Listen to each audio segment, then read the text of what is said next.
Friends, இன்றைக்கி செம்பருத்தி பூ செடியை பற்றி பார்க்கலாங்க.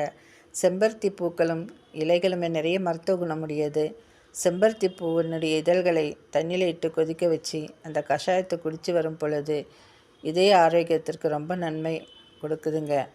ஆனால் சுகர் ப்ராப்ளம் இருக்கிறவங்க டாக்டரை கன்சல்ட் செய்து குடிப்பது நல்லது.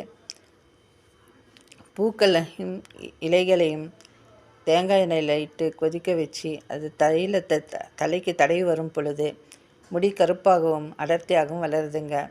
இது ஒரு வெரைட்டி செம்பருத்தி பூ.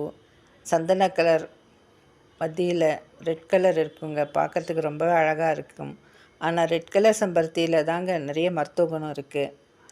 இன்றைக்கி மாடித்தோட்டத்தில் 2 வெரைட்டி இருவாச்சி பூக்களும் முல்லைப்பூக்களும் பூத்திருந்ததுங்க. சங்கு பூக்களும் நிறைய பூத்திருந்தது. வீடியோவை லைக் பண்ணுங்கள், ஷேர் பண்ணுங்கள், சப்ஸ்கிரைப் பண்ணுங்கள். Enjoy gardening.